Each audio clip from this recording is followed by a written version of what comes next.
ওকে, তো আমরা এখন বুঝবো গুগল পান্ডা। গুগল পান্ডা হচ্ছে গুগলের কিছু টার্মস অ্যান্ড কন্ডিশন, মানে রুলস, এসইও করার রুলস। তো সহজ করে যদি বলি, এসইও করার জন্য গুগলের মানে বেঁধে দেওয়া যে নিয়ম কানুন, কি করা যাবে কি করা যাবে না, সেগুলোই হচ্ছে মানে সেগুলোকে বলা হয় Google Panda. So Google Panda means SEO rules. Okay, তো পান্ডা কীভাবে আসলে আমি আপনাদেরকে জিনিসটা বোঝাচ্ছি। আমরা যখন কোনো কিছু সার্চ করি গুগলে, সার্চ ইঞ্জিনে, অথবা আমি সার্চ ইঞ্জিনের বদলে এখানে লিখি গুগল। দেখুন, আমরা যখন গুগলে কোনো কিছু সার্চ করি, তখন আমরা এক্সপেক্ট করি কি, যে আমরা বেস্ট রেজাল্টগুলোই পাবো। এখন অনেকগুলো কোম্পানি কি চেষ্টা করে, যে সার্চ ইঞ্জিনের লিস্টে উপরের দিকে উঠে আসতে। এখন আমরা চাই ভালো রেজাল্ট, মানে ভালো কোম্পানিগুলো সম্পর্কে জানতে, অথবা ভালো কোনো রেজাল্ট। আর বিভিন্ন কোম্পানিগুলো চাই তারা ব্যবসায়িক স্বার্থে সেই সার্চ রেজাল্টের উপরে উঠে আসতে। এবং এটা নিয়ে কোম্পানি কি করে, মানে এখন কাকে সার্চ ইঞ্জিনের উপরে রাখবে, কাকে সার্চ ইঞ্জিনের নিচে রাখবে, সেটা ডিসাইড করে গুগল অ্যালগোরিদম। এখন কোম্পানিগুলো কি করে, সেই গুগল অ্যালগোরিদমকে ফাঁকি দিয়ে গুগল অ্যালগোরিদমের প্রোগ্রাম চেঞ্জ করে, অথবা অনেকভাবে প্রতারণামূলকভাবে গুগল সার্চ লিস্টের উপরে যাওয়ার চেষ্টা করে এবং উপরে যায়। এখন সমস্যা কি, যদি কোনো কোম্পানি কোনো আনফেয়ার মিনস করে যদি উপরে যায়, তাহলে গুগলের সমস্যা কি? আচ্ছা, গুগলের যেটা প্রবলেম সেটা হচ্ছে সে ভিজিটর হারাবে। মনে করুন আমরা গুগলে কেন সার্চ করি? আমরা গুগলে সার্চ করি রিলায়েবল ইনফরমেশন পাওয়ার জন্য। এখন আমি যদি গুগলে সার্চ করে দেখি যে আমি যে ইনফরমেশনটা পাচ্ছি সেটা রিলায়েবল না, অথবা আমি সার্চ করলে সে খুব বাজে একটা ওয়েবসাইট আমার প্রথমে নিয়ে আসছে, অথবা মানহীন একটা ওয়েবসাইট প্রথমে দেখাচ্ছে, তাহলে আমি অবশ্যই বিরক্ত হব। সেটা কার উপর? অবশ্যই গুগলের উপর। তো আমরা যদি মানে গুগলের উপরে বিরক্ত হই, তাহলে আমরা কি করব? আমরা গুগল ছেড়ে আমরা অন্য কোনো সার্চ ইঞ্জিন আমরা সার্চ করব। তো সমস্যা কি? অন্য কোনো সার্চ ইঞ্জিনে যদি আমরা চলে যাই, তাহলে গুগলের সমস্যা কি? কারণ আমরা তো সার্চ ইঞ্জিনকে কোনো পে করছি না। হ্যাঁ, এখানে হচ্ছে গুগলের লস, বিশাল একটা লস। গুগলের বিলিয়ন বিলিয়ন ডলারের লস। কারণ গুগল প্রচুর অ্যাড পাচ্ছে, অন্যান্য কোম্পানিগুলো থেকে গুগল অ্যাড পাচ্ছে। আপনি যখন কোনো কিছু সার্চ করবেন সার্চ ইঞ্জিনে, তখন দেখবেন যে সার্চ ইঞ্জিনের আশেপাশে অনেকগুলো অ্যাড। আমি দেখাচ্ছি।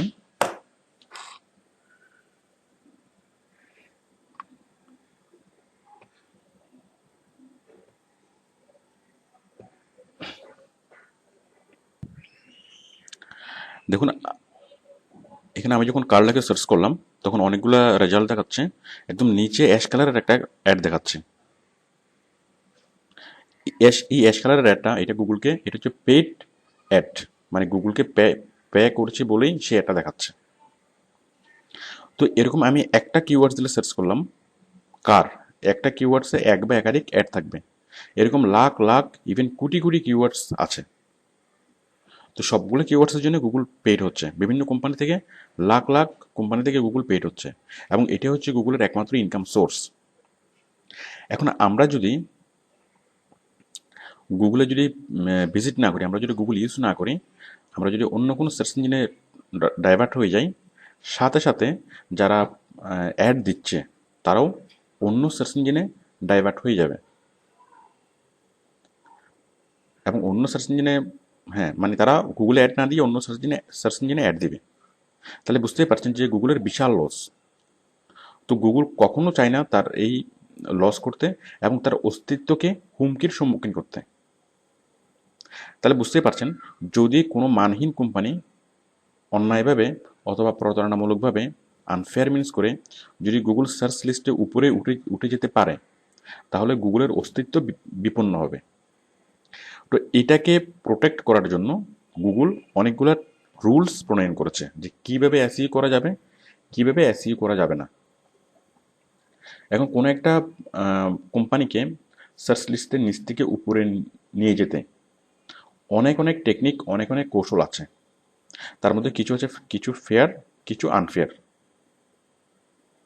এখন গুগল যেটা বলেছে, মানে গুগল আমাদেরকে একটা স্পষ্ট গাইডলাইন দিয়েছে যে কিভাবে এসইও করা যাবে, কিভাবে এসইও করা যাবে না।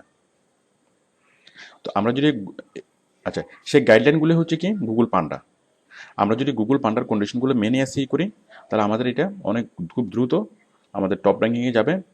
আর যদি আমরা গুগল পান্ডার কন্ডিশনগুলো না মানি, তাহলে এটা দ্রুত টপ র্যাঙ্কিংয়ে যাবে না, এবং ইভেন গুগল পান্ডা হিট করবে। গুগল পান্ডা হিট করা মানে কি, সে সার্চ রেজাল্ট থেকে এক্সপেল করবে, মানে গুগল থেকে এক্সপেল করে দেবে। মানে আমাদের সেই বায়ারের রেজাল্টটা গুগল গুগল লিস্টে আর দেখা যাবে না।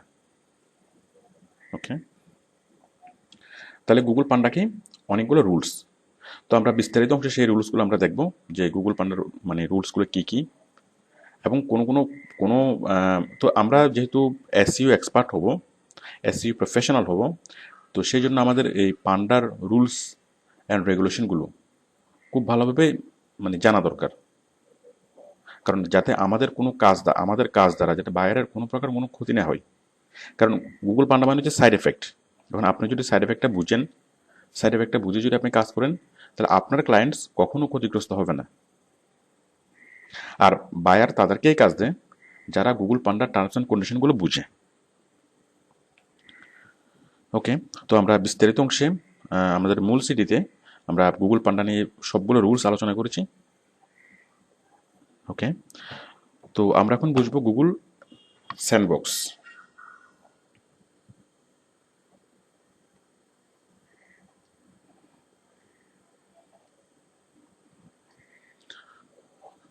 Google sandbox, Google Google sandbox হচ্ছে গুগলের জেলখানা। দেখুন, কোনো মানে গুগল যদি নিশ্চিত হয় যে কোনো ওয়েবসাইট গুগল পান্ডার রুলস ব্রেক করেছে, তাহলে গুগল পান্ডা তাকে হিট করে এবং তাকে সার্চ লিস্ট থেকে এক্সপেল করে দেয়। আচ্ছা, এখন গুগল যদি নিশ্চিত হতে না পারে যে কোনো একটা ওয়েবসাইট আনফেয়ার মিন্স করেছে কিনা, মানে গুগল পান্ডার টার্মস অ্যান্ড কন্ডিশন ভায়োলেট করেছে কিনা,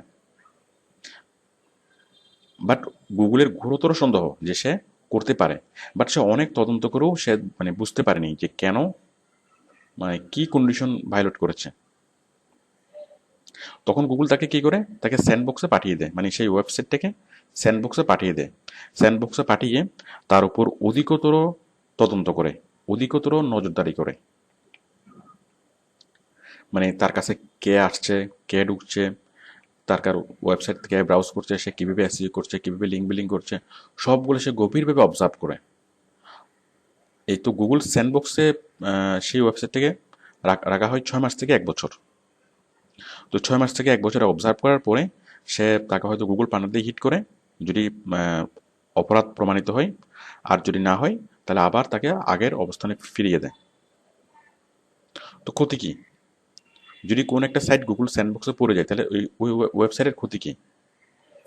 ওই ওয়েবসাইটের ক্ষতি হচ্ছে র্যাঙ্কিং হঠাৎ করে পড়ে যায়, মানে স্প্রিং ফল করে। কোন একটা ওয়েবসাইটের র্যাঙ্কিং ছিল 1, সেটা হঠাৎ করে পড়ে যাবে মানে 500তম, মানে প্রথম থেকে হঠাৎ করে 500তম। তাহলে এটা হচ্ছে স্যান্ডবক্সে পড়ার কন্ডিশন। তো স্যান্ডবক্স থেকে উদ্ধার করার জন্য কী করতে হবে, আমাদেরকে সেই গুগল পান্ডার যে রুলসগুলো, সেই রুলসগুলোই আমাদেরকে এখানে ফলো করতে হবে। ওকে, তো গুগল স্যান্ডবক্স যদি পড়ে যায়, তাহলে সেটার সিমটম হচ্ছে যে সেটা সার্চ র্যাঙ্কিং পড়ে যাবে। আর গুগল পান্ডা যদি হিট করে, সেটার সিমটম হচ্ছে যে সে সার্চ লিস্টে ওইটা আর দেখা যাবে না। যাই হোক, আপনারা আশা করি গুগল পান্ডা এবং গুগল স্যান্ডবক্স সম্পর্কে মোটামুটি আইডিয়া হয়েছে। এটুকু এনাফ। আমরা বিস্তারিত অংশে একদম পুরোপুরি ডিটেলস আমরা আলোচনা করেছি। গুগল টপ র্যাঙ্কিং, আপনারা ওরেক্সে অনেকগুলো কাজ পাবেন যেগুলোতে বলা হবে যে গুগলের টপ র্যাঙ্কিংয়ে নিয়ে যাওয়া। টপ র্যাঙ্কিং মানে হচ্ছে প্রথম পেজে, সার্চ লিস্টের প্রথম পেজে। তো আমরা প্রথম পেজে কীভাবে নিয়ে যাব? অ্যাকচুয়ালি আমরা যা শিখছি এবং আরও যা শিখব, সবগুলোর উদ্দেশ্য হচ্ছে সার্চ লিস্টের প্রথমে নিয়ে যাওয়া। আমাদের টোটাল অফ পেজ এসইও আমরা অ্যাপ্লাই করব। এগুলোর জন্য নতুন কোনো কিছু শেখার দরকার নেই। মানে আমরা এতদিন যেভাবে লিঙ্ক বিল্ডিং করেছি, যে blog posting, forum posting, article submission, bookmarking, পিঙ্গিং, সবগুলো আমরা অ্যাপ্লাই করব। আমরা বিভিন্ন সাইটে যখন লিঙ্ক বিল্ডিং করব, এই লিঙ্কগুলো কোথায় কোথায় দেবো, বাইরের সাইটে লিঙ্কটা দিয়ে দেবো। তো যার ফলে অনেক অনেক সাইট থেকে মানুষ ভিজিট করে বাইরের সাইটে যাবে, বাইরের সাইটের ভিজিবিলিটি বাড়বে। ওকে, এখন টপ র্যাঙ্কিং, এখন টপে কতজন থাকতে পারে, একটা ক্লাসে কতজন প্রথম হতে পারে? একটা ক্লাসে প্রথম হতে পারে একজন। এখন গুগলে, কিন্তু গুগলের সেটা প্রেক্ষাপট ভিন্ন। গুগলে একসাথে কয়েক লাখ ওয়েবসাইট প্রথম হতে পারে। সেটা কিভাবে দেখুন,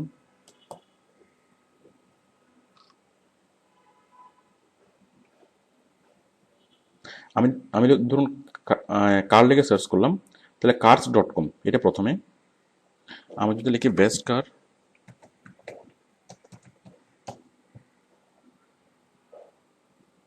তাহলে দেখুন আরেকটা সাইট প্রথমে।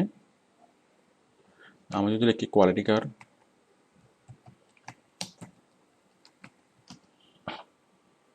আরেকটা সাইট প্রথমে।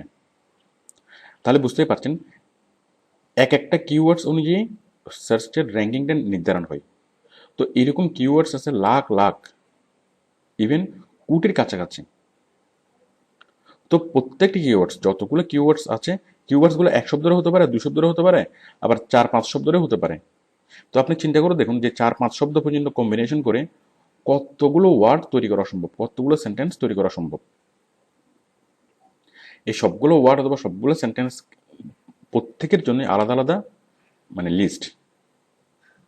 যেমন কার শব্দের জন্য একটা লিস্ট, যেমন কার শব্দ দিয়ে সার্চ করলে একজন প্রথমে, বেস্ট কার দিয়ে সার্চ করলে একজন প্রথমে, আর কোয়ালিটি কার দিয়ে সার্চ করলে আরেকজন প্রথমে। তো বুঝতেই পারছেন গুগলে একসাথে লাখ লাখ ওয়েবসাইট প্রথম হতে পারে। তো বায়ার আমাদেরকে যেটা বলবে যে প্রথম পেজের মধ্যে এনে দেওয়া, প্রথমে, দ্বিতীয়, তৃতীয়, মানে প্রথম পেজের মধ্যে থাকলেই হবে। তো প্রথম পেজের মধ্যে থাকার জন্য আমাদেরকে কি করতে হবে? আমাদেরকে সিস্টেমেটিক্যালি এসইও করতে হবে। তো বায়ার যখন আমাদেরকে গুগল টপ র্যাঙ্কিং এর কাজটা দিবে, আমাদেরকে একটা মানে কিওয়ার্ডস দিবে। সাপোজ এই একটা কোয়ালিটি কার। তো বায়ার আমাদেরকে বলবে যে আমি চাচ্ছি যে কেউ যদি কোয়ালিটি কার লেগে সার্চ করে, তাহলে আপনি আমারটা সার্চ লিস্টের প্রথমে প্রথমে যেন শো করে, আপনি সেই ব্যবস্থা করবেন। যে আমার ওয়েবসাইটটা এখন আছে গুগলে, মানে অ্যাড করা আছে, মানে কিওয়ার্ড সেট করা আছে কোয়ালিটি কার, বাট আমার এটা গুগলে এখন মানে শো করছে 50,000তম স্থানে। এখন আপনার কাজ হচ্ছে সে 50,000তম স্থান থেকে এটা উপরের দিকে নিয়ে আসা। কেউ যেন কোয়ালিটি কার লেগে সার্চ করলে সেটা আপনাকে উপরে দেখে। তাহলে আপনি কি করবেন? আপনি বিভিন্ন ওয়েবসাইটে গিয়ে, এই যে একটা ওয়েবসাইট, একটা ওয়েবসাইট, বিভিন্ন ওয়েবসাইটে গিয়ে কী করবেন? আপনি লিঙ্ক বিল্ডিং করবেন। এবং লিঙ্ক করবেন কার সাথে? বাইরের ওয়েবসাইটের সাথে। তো যার ফলে মানে লিঙ্ক বিল্ডিং করবেন, অ্যাঙ্কর করবেন কি দিয়ে? কোয়ালিটি কার দিয়ে। যেন কেউ ওই কোয়ালিটি কারে ক্লিক করলেই বাইরের ওয়েবসাইটে চলে আসে। তো এতে করে কি হবে? বাইরের যে ওয়েবসাইট সেটা সার্চ লিস্টের উপরের দিকে চলে আসবে। মানে গুগলের সার্চ বারে কেউ যদি কোয়ালিটি কার লেখে সার্চ করে, তাহলে বাইরের সাইটটাকে প্রথমে দেখাবে। ওকে,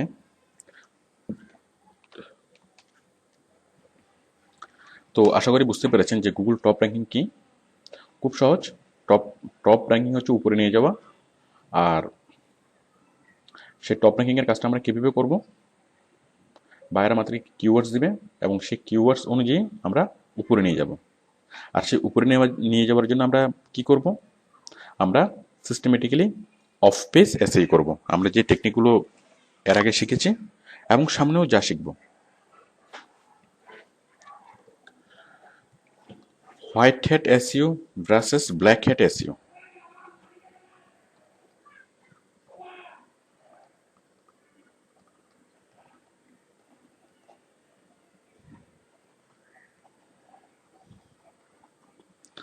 হোয়াইট হ্যাট এসইও মানে হচ্ছে ভালো, মানে ভালো এসইও। আর ব্ল্যাক হ্যাট মানে হচ্ছে খারাপ। আচ্ছা, ভালো এসইও মানে কি? ধরুন, পরীক্ষাতে দুইভাবে পাশ করা যায়। একটা হচ্ছে পড়াশোনা করে, আর একটা হচ্ছে নকল করে, যে কোনো প্রকার আনফেয়ার মিন্স করে। তাহলে হোয়াইট হ্যাট এসইও হচ্ছে যেভাবে করা দরকার সেভাবে করে, সেটা হচ্ছে হোয়াইট হ্যাট। এবং কোনো রকম কোনো ট্রিক্স, আনফেয়ার কোনো ট্রিক্স অ্যাপ্লাই না করে। আর ব্ল্যাক হ্যাট হচ্ছে আনফেয়ার ট্রিক্স অ্যাপ্লাই করে যে এসইওটা করা হয়। তো অ্যাকচুয়ালি আমরা যে এসইওটা শিখছি সেটা হচ্ছে হোয়াইট হ্যাট এসইও। আমরা ব্ল্যাক হ্যাটটা শিখছি না। অ্যাকচুয়ালি ব্ল্যাক হ্যাটটা সার্চ ইঞ্জিন অ্যাকসেপ্ট করে না, এবং যার ফলে সার্চ ইঞ্জিন যদি বুঝতে পারে যে কোনো ওয়েবসাইট ব্ল্যাক হ্যাট এসইও করছে, তখন সে ওই ওয়েবসাইটটা বন্ধ করে দেয়, মানে ওই ওয়েবসাইটটা সার্চ লিস্ট থেকে বাদ দিয়ে দেয়। যার ফলে কোনো কোম্পানি ব্ল্যাক হ্যাট এসইও করতে এসইও করায় না, খুব রেয়ার। কারণ ব্ল্যাক হ্যাট এসইও করলে খুব দ্রুত সার্চ লিস্টের প্রথমে যাওয়া যায়, কিন্তু গুগল যদি একবার টের টের পায় তাহলে সাথে সাথে তাকে এক্সপেল করে। তো সেই জন্য কোনো কোম্পানি এই রিস্ক নিতে চায় না। তো কোম্পানিগুলো আমাদেরকে যে এসইও করতে বলবে সেটা সবসময় হোয়াইট হ্যাট এসইও।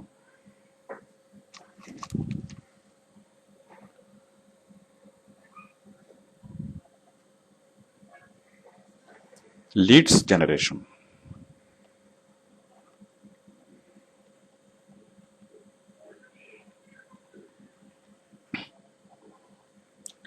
লিডস হচ্ছে আগ্রহী ক্রেতা। একটা কোম্পানি অনেক অনেকভাবে তার প্রোডাক্টের প্রচার করে।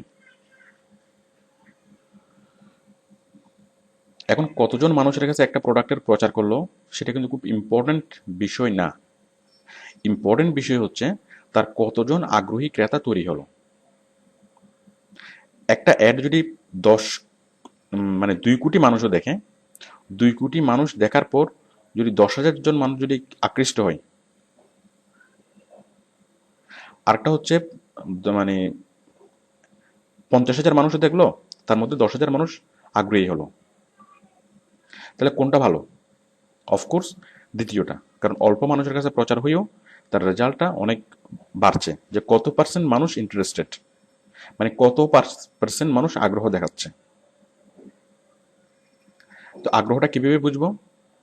মানুষ ফোন করে খবর নেবে। ধরুন একটা প্রোডাক্ট আপনি টিভিতে দেখলেন, আপনি ফোন করে খবর নিলেন, অথবা সরাসরি অফিসে গেলেন, অথবা কোম্পানির ওয়েবসাইট ভিজিট করলেন। মানে যে কোনোভাবে যখন আপনি আপনার আগ্রহ প্রকাশ করবেন, তাহলে আপনি হচ্ছেন লিডস। ওকে, তাহলে আমাদের চ্যালেঞ্জ হচ্ছে, আমাদের মেন কাজ হচ্ছে লিডস তৈরি করা। আমরা যে এসইও করব, আমাদের এসইও করার মেন কাজ উদ্দেশ্য হচ্ছে লিডস তৈরি করা, মানে মানে মানুষকে আগ্রহী করে তোলা। আমি যদি যেনতেনভাবে এসইও করি, তাহলে আমি বেশি মানুষকে আগ্রহী করতে পারবো না, কারণ তারা আমার একটা দেখবে, দেখেই ভুলে যাবে। এখন আমি এমনভাবে এসইও করব যেন তাদের মনে একটা ইম্প্যাক্ট পড়ে, যেন তারা আগ্রহী হয়, যেন তারা অনুভব করে যে আমার সেই প্রোডাক্টটা প্রয়োজন। ওকে, তাহলে লিডস জেনারেশন মানে হচ্ছে আগ্রহী ক্রেতা তৈরি করা, অথবা মানুষকে উদ্বুদ্ধ করার কিছু কৌশল। ওকে, এখন আমরা এই লিডসের আগে একটা শব্দ যোগ করব, সেটা হচ্ছে quality. What is quality leads? Quality leads হচ্ছে যাদের আগ্রহ আছে, ওই প্রোডাক্টটা কেনার সামর্থ্য আছে, এবং ওই প্রোডাক্টটা তাদের প্রয়োজন আছে। তাহলে এই তিনটার কম্বিনেশন হচ্ছে কোয়ালিটি লিডস। তো আপনি ওরেক্সে অনেকগুলো কাজ পাবেন লিডস জেনারেশন। তো অ্যাকচুয়ালি আমরা যেটা করব সেটা হচ্ছে কোয়ালিটি লিডস জেনারেট করব। মানে আমরা এমনভাবে এসই করব যেন আমরা অনেক মানুষকে আকৃষ্ট করতে পারি। সে মানুষকে আকৃষ্ট করার কৌশলগুলো আমরা শিখবো আমাদের মূল সিটিতে। দেন আমরা কোয়ালিটি লিডস কীভাবে তৈরি করব, কোয়ালিটি লিডস তৈরি করার বিভিন্ন টেকনিকগুলো, মানে যাদের সামর্থ্য আছে তাদেরকে, এবং যাদের প্রোডাক্টটা প্রয়োজন তাদেরকে কীভাবে অ্যাট্রাক্ট করব। তো আশা করি আপনারা বুঝতে পেরেছেন যে লিডস মানে কি এবং লিডস জেনারেশন মানে কি। ওকে, স্টেপস অফ এসইও।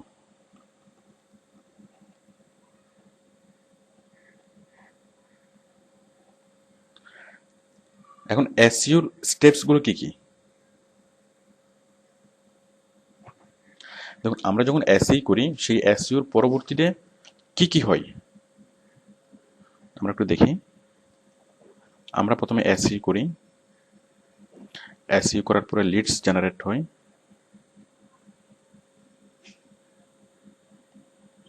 সেই লিডস জেনারেট হওয়ার পরে কোম্পানি সেগুলোকে ফলো আপ করে, এরপর সেলস হয়, এরপর সার্ভিসিং হয়, এরপরে লিডস, আবার নতুন লিডস জেনারেট হয়। তো দেখুন, আমরা যে এসই করি, এসই করার পরে কি হয়, অনেকগুলো লিডস জেনারেট হয়। সাপোজ আমি যদি 1 লাখ মানুষ, মানে 10 লাখ মানুষের কাছে প্রচার করি, তাহলে সেখান থেকে 1 লাখ লিডস জেনারেট হবে, মানে 1 লাখ মানুষ আগ্রহী হবে। আমাদের কাজ হচ্ছে এটুকু পর্যন্তই, আমাদের রেসপন্সিবিলিটি এটুকু পর্যন্তই। কোম্পানির একটা প্রোডাক্ট বিক্রি করা আমাদের রেসপন্সিবিলিটি না। ওকে, আমি স্টেপগুলো বলছি। তাহলে লিডস তৈরি হবে, লিডস তৈরি হওয়ার পরে কি হবে, এই যে 10 লাখ মানুষের কাছে প্রচার করলাম, তার মধ্যে 1 লাখ মানুষ আগ্রহী, মানে 1 লাখ লিডস তৈরি হলো। তখন কোম্পানির আরেকটা দল দল থাকবে, সেই দল কি করবে, ফলো আপ করবে। মানে যেসব লিডস তৈরি হলো, ওই যারা যেসব ক্রেতা একবার ফোন করবে অথবা আম, সরাসরি অফিসে আসবে অথবা কোনোভাবে তাদের আগ্রহ প্রকাশ করবে, কোম্পানি তাদের সেই কন্ট্যাক্টগুলো কালেক্ট করবে, ইমেল অ্যাড্রেস অথবা ফোন নাম্বার। তো তারা নিয়মিত ওই ওই কাস্টমারকে ফোন করবে, ফোন করে মানে আরও বিভিন্ন ইনফরমেশন দিবে, তাকে আরও আগ্রহী করার চেষ্টা করবে। ওকে, দেন তখন তাদের মধ্যে থেকে অনেকেই সে প্রোডাক্টটা কিনবে, মানে কোম্পানি সেলস করতে পারবে। সেলস করার পরে এখন কোম্পানি যদি মনে করে যে আমার তো দায়িত্ব শেষ, আমি তো টাকা পেয়ে গেছি, তাহলে এই কোম্পানি লং টার্মে টিকতে পারবে না। একটা প্রোডাক্ট কেনার পরে, সাপোজ আপনি একটা ফ্রিজ কিনেছেন, এখন আপনি সেটা ইউজ করতে পারছেন অথবা কোনো একটা প্রবলেম হচ্ছে, এখন সেটা আপনাকে প্রপার সার্ভিসিং দিতে হবে। তো কোম্পানি কি করে, প্রপার সার্ভিসিংটা দেওয়ার জন্য একদল লোক থাকে, তারা সার্ভিসিংটা এনশিওর করে। এখন যখন আপনি স্যাটিসফাইড হবেন, সার্ভিসিং পাওয়া পেলে আপনি কি হবেন, ওই প্রোডাক্ট সম্পর্কে স্যাটিসফাই হবেন, ওই কোম্পানির উপর স্যাটিসফাই হবেন। এবং তখন আপনি নতুন কোনো প্রোডাক্ট যদি আপনার প্রয়োজন হয়, সাপোজ আপনি সোনি কোম্পানির একটা ফ্রিজ কিনেছেন অথবা সোনি কোম্পানির একটা টিভি কিনেছেন, বাট তখন আপনার যদি অন্য একটা প্রোডাক্টের প্রয়োজন হয়, আপনার যদি একটা ফ্রিজ প্রয়োজন হয়, তখন আপনি কি করবেন, আবার সোনি কোম্পানিতে যাবেন, তাদের কি ফ্রিজ আছে। তাহলে আপনি কি হচ্ছেন, একটা প্রোডাক্ট ইউজ করছেন, ইউজ করে আবার কি হচ্ছেন, কোম্পানির উপর যখন স্যাটিসফাইড হচ্ছেন সার্ভিসিং পেয়ে, তখন আবার নতুন কোনো প্রোডাক্টের জন্য সেই কোম্পানিতে আবার লিডস তৈরি হচ্ছেন, এবং আপনি এমন লিডস যে আপনি সেই জিনিসটা অবশ্যই কিনবেন। তো এখন আপনি যদি কোম্পানিটার উপর স্যাটিসফাই হন, আপনি আরেকটা কাজ করবেন, সেটা হচ্ছে আপনি বিভিন্ন অন্যান্য মানুষকে বলবেন। তো অন্যান্য মানুষকে বলবেন যে সে প্রোডাক্টের গুণগান করে অনেক কিছু বলবেন, এবং অন্য মানুষও সেই প্রোডাক্টের প্রতি আগ্রহী হবে, মানে আপনার নিয়ারেস্ট যারা, তারা আগ্রহী হবে, তারাও সেই কোম্পানিতে এসে প্রোডাক্টটা কিনবে। মানে মুখে মুখে আপনি যে প্রচার করবেন, বিনা স্বার্থে প্রচার, সেটা অনেক স্ট্রং প্রচার। তাহলে আপনিও নতুন লিডস তৈরি হবে, আবার কি নতুন নতুন মানুষও লিডস তৈরি হবে। তাহলে এগুলি হচ্ছে কোম্পানির কি স্টেপস অফ এসইও, অথবা আমরা যদি আরেকটু বলি, এটা হচ্ছে স্টেপস অফ অ্যাডভার্টাইজমেন্ট। আমরা এসইও হচ্ছে একটা অ্যাডভার্টাইজমেন্ট। তাহলে একটা কোম্পানির অ্যাডভার্টাইজমেন্ট এভাবেই চলে, মানে আমরা এসইও করার পরের স্টেপগুলো হচ্ছে এগুলো। তো আমাদের রেসপন্সিবিলিটি হচ্ছে শুধুমাত্র লিডস জেনারেশন পর্যন্তই, আমরা লিডস জেনারেশন নিয়েই কাজ করি। কোম্পানি ফলো আপের জন্য আলাদা লোক থাকে, সেলস করার জন্য আলাদা লোক থাকে, সার্ভিসিং দেওয়ার জন্য আলাদা আলাদা লোক থাকে, মানে আলাদা আলাদা গ্রুপ থাকে। ওকে, তো অ্যাকচুয়ালি এটা আপনাদেরকে জাস্ট বোঝানোর জন্য, এটা নিয়ে আমাদের কোনো কাজ নেই, আমাদের স্টেপগুলো বোঝানোর জন্য। ওকে,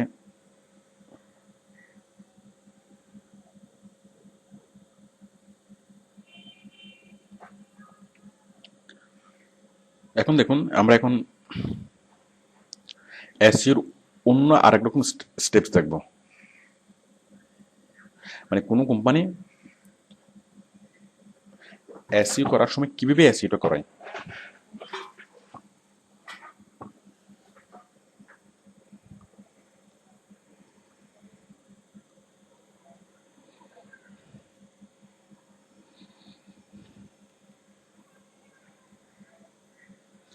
মানে বায়ার যখন কোনো এসইও করায়, স্টেপস অফ এসইও, বায়ার কি কি ধাপে কাজটা করায়?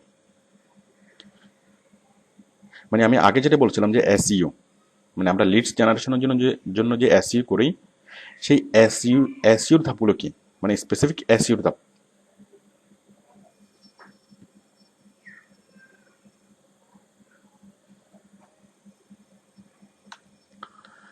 ওকে,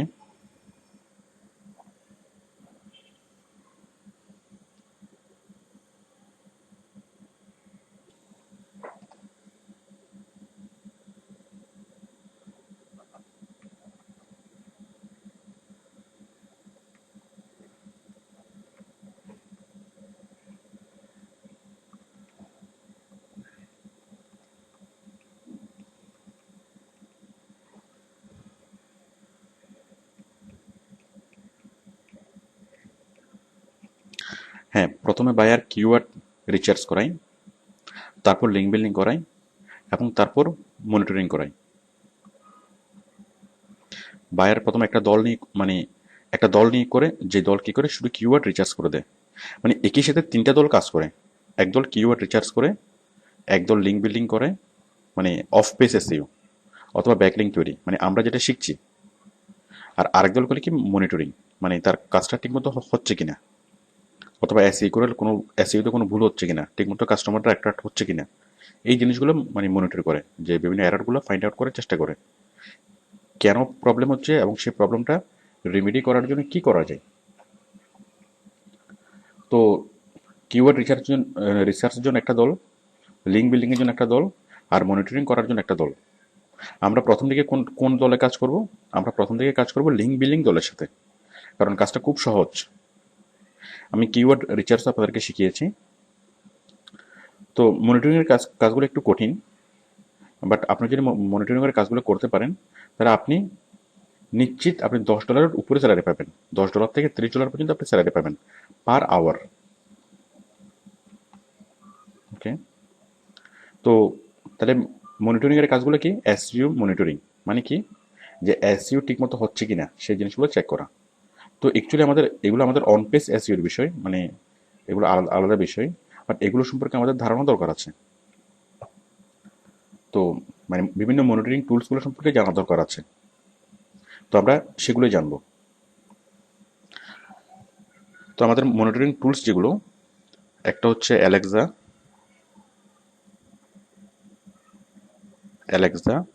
একটা হচ্ছে মার্কেট সামুরাই,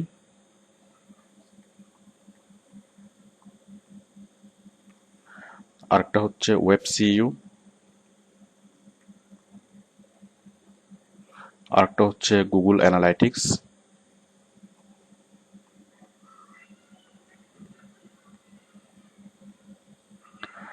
আরেকটা হচ্ছে গুগল ওয়েবসাইট অপটিমাইজার।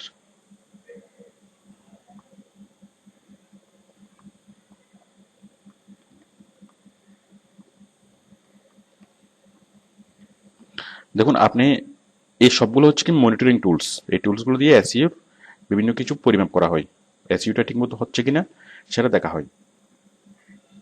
এগুলো হচ্ছে ওয়েব বেসড সার্ভিস, মানে ওয়েব বেসড সফটওয়্যার। তো দেখুন এই সফটওয়্যারগুলোতে আপনি কিভাবে কাজ করবেন। আচ্ছা, প্রথমত আপনি এই সফটওয়্যারগুলো কিভাবে খুলবেন? আপনি গুগলে সার্চ করবেন অ্যালেক্সা লিখে, গুগলে সার্চ করবেন মার্কেট সামরি লিখে, তাহলে সবগুলো ওয়েবসাইট চলে আসবে, মানে একদম প্রথম দিকেই চলে আসে। আমি জাস্ট অ্যালেক্সা দেখাচ্ছি, বাকিগুলো আপনারা আমি এখন এই মুহূর্তে আলোচনা করছি না। দেখুন অ্যালেক্সা,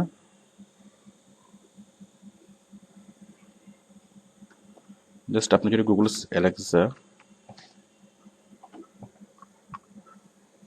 দেখুন alexa.com, এই প্রথমে চলে আসছে। আমরা সাইটটা খুলি।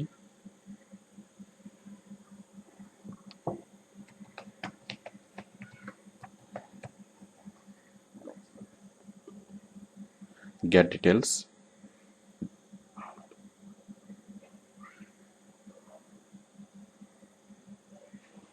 দেখুন আমরা অনেক কিছু আমরা বুঝতে পারবো যে ওদের সার্চ বাড়তেছে নাকি কমতেছে, ওই যে সার্চের রেজাল্ট বাড়তেছে নাকি কমতেছে, তারপর ওদের টাইম অন সাইট, মানুষ কতক্ষণ ধরে সাইটটা দেখতেছে, গতকালকে দেখেছিল 2 মিনিট, এর আগে দেখেছিল 3 মিনিট অ্যাভারেজে, তো বুঝতেই পারছেন। তারপর হচ্ছে অডিয়েন্স, কোন কোন দেশ থেকে মানুষ দেখছে, এজ কত, জেন্ডার জেন্ডার এগুলো, তারপর হচ্ছে কোন কোন দেশ থেকে দেখছে, এই যে অনেক অনেক দেশ, এবং কোন কোন দেশ থেকে কী পরিমাণ দেখছে। তো এইভাবে আমরা অনেক অনেক কিছু জানতে পারবো মনিটরিং টুলসগুলোর মাধ্যমে। অথবা কোনো একটা এসইও যদি পারফেক্টলি না হয়ে থাকে, রেজাল্ট না আসে থাকে, তাহলে সেটা রেজাল্ট কেন আসছে না, অথবা কেন সে এসইউতে ভালো কাজ হচ্ছে না, সেই জিনিসগুলো বোঝা যাবে। তো আমরা বিস্তারিত টুলসে, বিস্তারিত সিটিতে আমরা এই মনিটরিং টুলসগুলো নিয়ে আলোচনা করেছি। ওকে,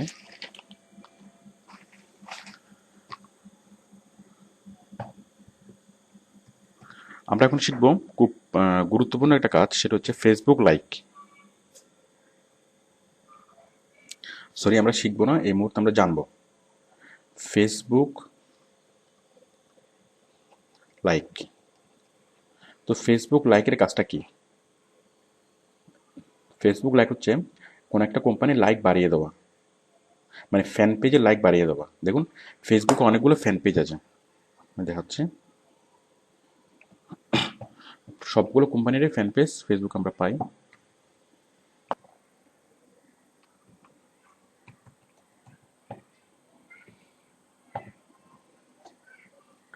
দেখুন টয়োটা কোম্পানির ফ্যান হচ্ছে এই এখানে যারা লাইক করেছে, মানে টয়োটা কোম্পানির টোটাল ফ্যান 10,50,283 জন। তো তার মানে কি, তার মানে টয়োটা কোম্পানি যদি এখানে একটা পোস্ট করে, সেটা 10 লাখ মানুষের ফেসবুকের ওয়ালে চলে যায়, 10 লাখ মানুষের কাছে প্রচার হয়, এবং অনেক ইফেক্টিভ প্রচার হয়। মানে একটা মানুষ টিভি এর যতটা গুরুত্ব দিয়ে দেখে, তার চেয়ে অনেক বেশি গুরুত্ব দিয়ে দেখে ফেসবুকের পেজটা, মানে ফেসবুকের ওয়ালে যদি কোনো পোস্ট আসে। তো আর এটা হচ্ছে বিনা খরচে প্রচার। তো দেখুন এখানে কোম্পানি যদি 10 লাখের পরিবর্তে যদি 10 কোটি হতো সংখ্যাটা, তাহলে কোম্পানি জাস্ট 1 সেকেন্ডের মধ্যেই কয়েকটা ক্লিকের মাধ্যমেই, মানে এক ক্লিকেই সে 10 কোটি মানুষের কাছে পৌঁছতে পারবে। তো এতে করে এই কোম্পানির যে ট্রেডিশনাল অ্যাডগুলো দেয়, সেই ট্রেডিশনাল অ্যাডগুলোর খরচ অনেক কমে যাবে। তাকে পেপার অ্যাড, টিভি অ্যাড আর অত অ্যাড না দিলেও চলবে। মানে সরাসরি 10 কোটি মানুষের মধ্যে সে যখন প্রচার করতে পারবে, তার মোস্ট অফ দ্য সেলস ওইখান থেকে হয়ে যাবে। তো সেই জন্য কোম্পানিগুলো সবসময় চেষ্টা করে কি, ফেসবুকের তাদের যে ফ্যান পেজ, এটা লাইক বাড়ানোর জন্য, মানে অনেক বেশি বেশি মানুষকে দিয়ে লাইক করানোর জন্য। তো আমরা সেই কাজটাই করব। আমরা অনেক অনেক মানুষের কাছে এই জিনিসটা প্রচার করব, এবং ফেসবুকের লাইকটা বাড়ানোর জন্য কাজ করব। ওকে, তো এই কাজটা অ্যাকচুয়ালি খুব সহজ। আমরা মূল সিরিজে বিস্তারিত কাজ শিখিয়েছি। তো আপনারা একদম প্রথম থেকে কাজটা করতে পারবেন, এবং খুব সহজ এবং মজার একটা কাজ।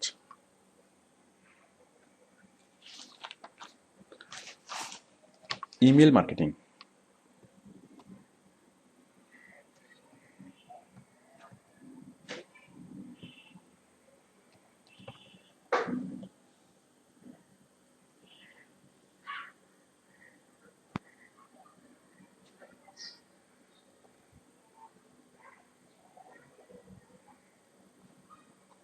ওকে, ইমেল মার্কেটিং হচ্ছে ইমেল পাঠিয়ে প্রচার করা।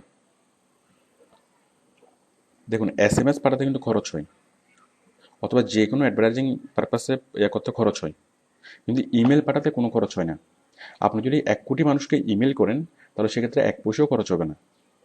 তো সেই জন্য অনেক অনেক কোম্পানি কি করে, তারা এই কৌশলটা অ্যাপ্লাই করে, বিনা খরচে মানুষকে, লাখ লাখ কোটি কোটি মানুষকে ইমেল করে কোনো একটা প্রোডাক্টের প্রচার করে।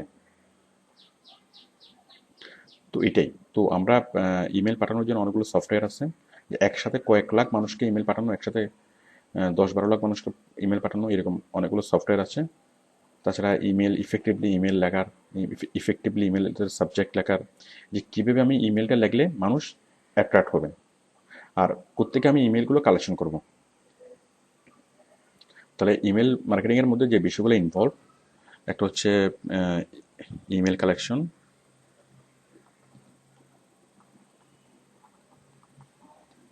তারপর হচ্ছে ইমেল রাইটিং,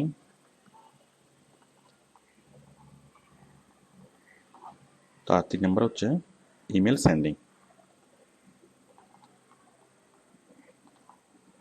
মানে আমরা প্রথমে যেগুলো অ্যাক্টিভ ইমেল, সেই অ্যাক্টিভ ইমেলগুলো বিভিন্ন সাইট থেকে কালেকশন করব, কীভাবে কালেকশন করবো সে মানে প্রসিডিউরগুলো শিখবো।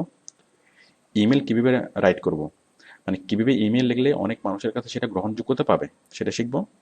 আর হচ্ছে ইমেল সেন্ডিং, আমি কীভাবে ইমেলটা সেন্ড করব, মানে লাখ লাখ মানুষের কাছে অ্যাট এ টাইম, খুব শর্ট টাইমের মধ্যে বিভিন্ন সফটওয়্যারের মাধ্যমে কীভাবে ইমেল সেন্ড করব।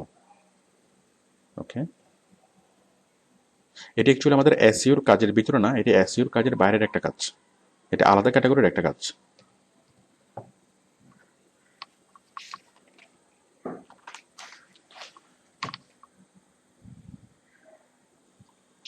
আমাদের এসইওটা যেহেতু পুরোপুরি মার্কেটিং টার্মস, তো মার্কেটিংয়ের কিছু বিষয় আমাদেরকে বুঝতে হবে, মানে মোটামুটি ধারণা থাকতে হবে। সেগুলো হচ্ছে মার্কেট প্রমোশন, মার্কেট রিসার্চ এবং মার্কেট স্ট্র্যাটেজি। মার্কেট প্রমোশনটা কি, যে কোনো একটা প্রোডাক্টে প্রমোট করা, এই যে বাটা ছাড় দেয়, 50% ছাড় দেয়, অটোবি 20% ডিসকাউন্ট দেয়, তারপর কোনো কোনো কোম্পানি ফ্রি স্যাম্পল বিতরণ করে, একটার সাথে একটা প্রোডাক্টের সাথে আরেকটা প্রোডাক্ট ফ্রি দেয়। মানে কোম্পানি লস দিয়ে যখন কোনো একটা প্রোডাক্ট সেল করে, সেটাই হচ্ছে মার্কেট প্রমোশন। অথবা যখন কোম্পানি অনেক অনেক সুযোগ সুবিধা দিয়ে একটা প্রোডাক্টের মানে কনজিউমার বাড়ায়, সেটা হচ্ছে মার্কেট প্রমোশন। ওকে, মার্কেট রিসার্চ। মার্কেট রিসার্চ হচ্ছে যে যেমন একটা প্রোডাক্ট বাজারে আসার আগে সেই এক্সিস্টিং মার্কেটটাকে কি করা, মানে ভালোভাবে অবজার্ভ করা, রিসার্চ করা, যে সে মার্কেটে আসলে টিকে থাকতে পারবে কিনা, সে প্রফিট মেক করতে পারবে কিনা। তো মার্কেটের মধ্যে ইনভলভ কারা কারা, মার্কেট মানে হচ্ছে প্রোডাক্ট, কাস্টমার, তারপর কম্পিটিটর, স্পেশালি এই তিনটা। তো কোন একটা কোম্পানি বাজারে আসার আগে সে দেখে যে এক্সিস্টিং যে প্রোডাক্ট, কী কী প্রোডাক্ট বাজারে আছে, সে যে ধরনের প্রোডাক্টগুলো চাচ্ছে, কী কী প্রোডাক্ট বাজারে আছে, সে প্রোডাক্টের প্রাইস কত, তারপর সে সেরকম প্রোডাক্ট আরও কারা কারা তৈরি করে তাদের সম্পর্কে বিস্তারিত তথ্য লাগবে, এবং স্পেশালি যারা কনজিউমার, যারা প্রোডাক্টটা কিনবে তাদের অবস্থা, তাদের বিষয়ে ভালো করে রিসার্চ করা, যে আমি যে নতুন প্রোডাক্টটা বাজারে আনতে যাচ্ছি তারা সেটা কিনবে কিনা। তো এগুলোর জন্য কোম্পানিকে অনেক অনেক রিসার্চ করাতে হয়, সেগুলো হচ্ছে মার্কেট রিসার্চ। এরপর হচ্ছে মার্কেট স্ট্র্যাটেজি। মার্কেট স্ট্র্যাটেজি হচ্ছে কিছু কৌশল, যে কীভাবে একটা প্রোডাক্টের বিক্রি বাড়ানো যায়, কত সহজে অনেক অনেক মানুষের কাছে পৌঁছানো যায়, এবং সেই অনেক অনেক মানুষের কাছে পৌঁছানোর জন্য অথবা একটা প্রোডাক্টের বিক্রি বাড়ানোর জন্য অনেকগুলো কৌশল আছে। সেই কৌশলগুলোর সমষ্টি হচ্ছে মার্কেট স্ট্র্যাটেজি। তো আমরা আমাদের মূল সিরিজে আমরা অনেকগুলো মার্কেট স্ট্র্যাটেজি শিখব। Data entry. আমরা আমাদের মূল সিরিজে ডাটা এন্ট্রি বিষয়ে বিস্তারিতভাবে আলোচনা করেছি। আমি জাস্ট এখানে পয়েন্টগুলো আপনাদেরকে বলছি।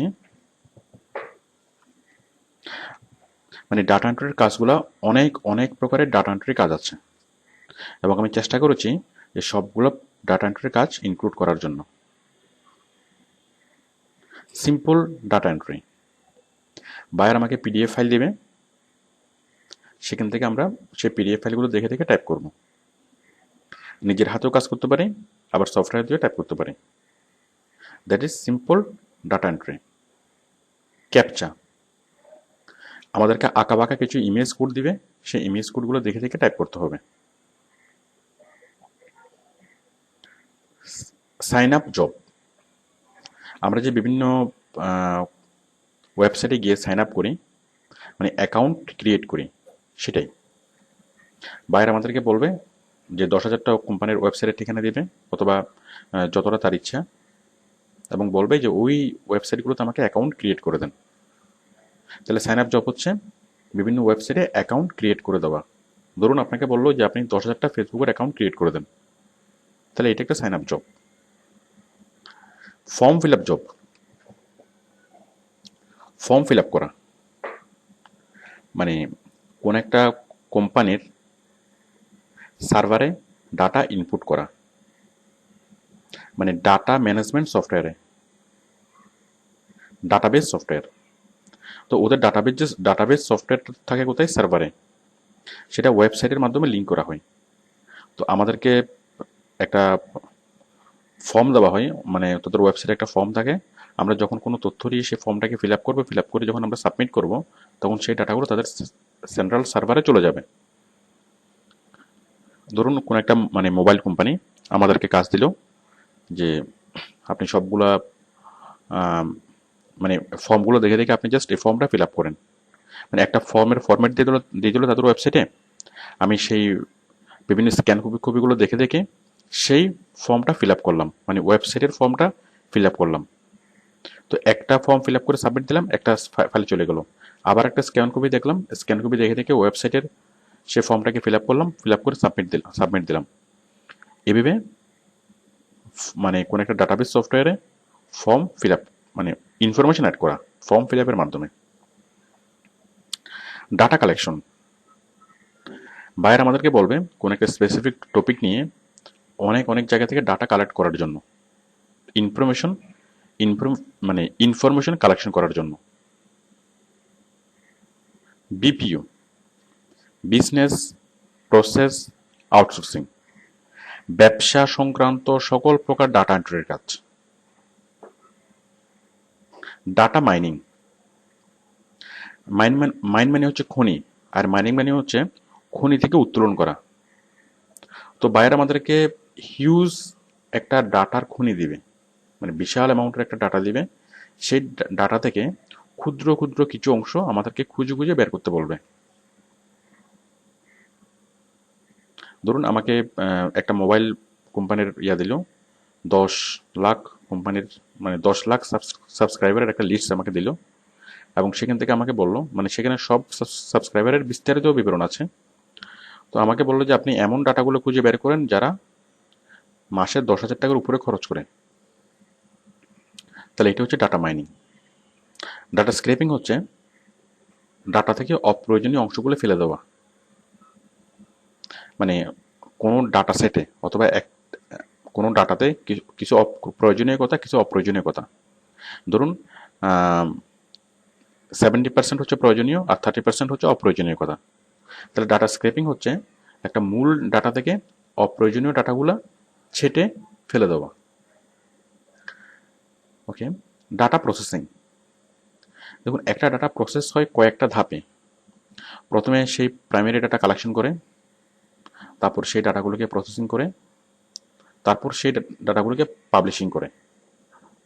যেমন একটা ডাটা কালেকশন করার পরে সেটাকে ক্যালকুলেটিং করা হয়, সেটাকে সামারাইজিং করা হয়, সেটাকে অনেক অনেকভাবে সেটাকে মডিফাই করা হয়।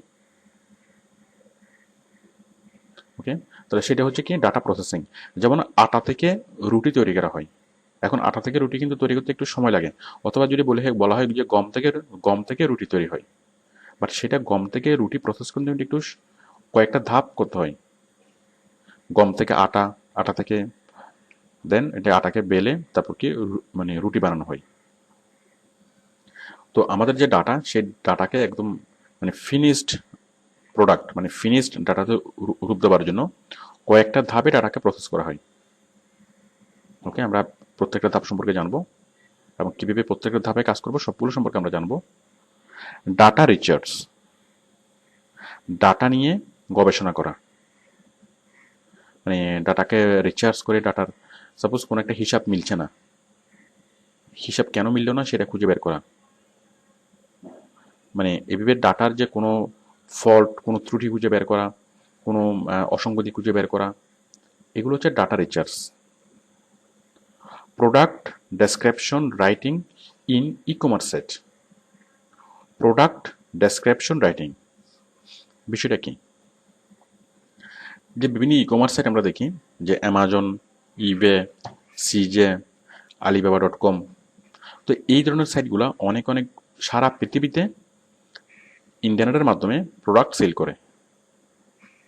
এখন আমাদের কাজ হচ্ছে সেই ই কমার্স সাইটগুলোতে বিভিন্ন প্রোডাক্ট পোস্ট করা, মানে ছোটোখাটো বায়াররা, ছোটোখাটো কোম্পানিগুলো আমাকে তাদের প্রোডাক্টের ছবি, ডেসক্রিপশন সবগুলো দিবে এবং বলবে যে আপনি বিভিন্ন ই কমার্স সাইটে যান, ই কমার্স সাইটে গিয়ে আমার এই প্রোডাক্টের অ্যাডগুলো পাবলিশ করুন, মানে এই প্রোডাক্টের বিবরণ ছবি এগুলো পাবলিশ করুন।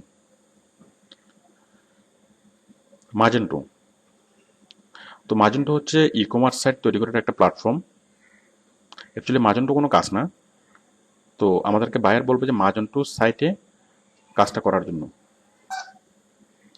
তো আমরা সেটা বুঝবো মাজেন্টো সাইট কি এবং সেখানে আমরা কিভাবে কাজ করব। HTML, HTML হচ্ছে একটা প্রোগ্রামিং ল্যাঙ্গুয়েজ। সে প্রোগ্রামিং ল্যাঙ্গুয়েজটা কি? ওয়েবসাইট তৈরি করার প্রোগ্রামিং ল্যাঙ্গুয়েজ। তো আমরা যখন ওয়েবসাইটের ভিতরে কাজ করব, ওয়েবসাইটের ভিতরে যখন আমরা ডাটা এন্ট্রি করব, তখন HTML সম্পর্কে আমাদের জানার দরকার আছে।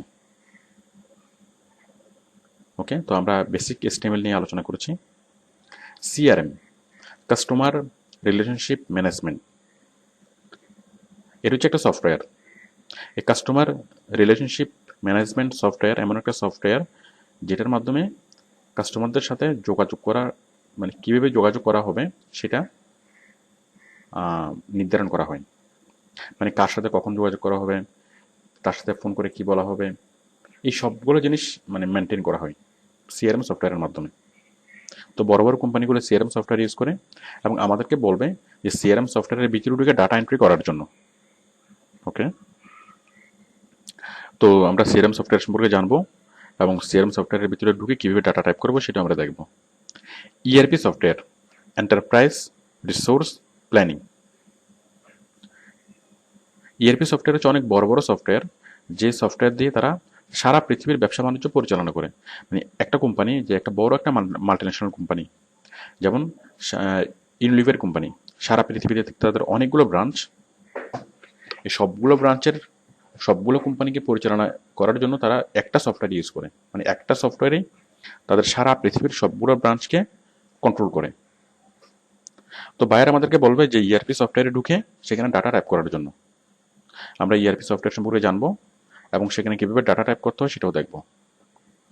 ডাটা কনভার্ট, ডাটা কনভার্ট বিষয়টা কি? একটা ফরম্যাট থেকে আরেকটা ফরম্যাটে ডাটা টাইপ করা।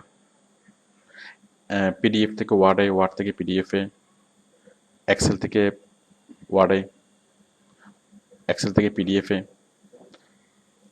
এইভাবে বিভিন্ন ফরম্যাট থেকে ডাটা কনভার্ট করা। তো অনেকগুলো সফটওয়্যার ইউজ করে, মানে সফটওয়্যারের মাধ্যমে আমরা কীভাবে ডাটা কনভার্ট করব, যেমন PDF থেকে কীভাবে ওয়ার্ডে নিয়ে যাব, অথবা ওয়ার্ড থেকে PDFে নিয়ে যাব, অথবা অন্য কোনো এক ফরম্যাট থেকে আরেক ফরম্যাটে কীভাবে নিয়ে যাব, আমরা সেটাই এখানে শিখব। আপনারা মূল সিরিজে আরও যেগুলো শিখবেন, বেসিক ইন্টারনেট, প্রায় 25টার মতো লেসন, মানে 25টার মতো ভিডিও এখানে আছে।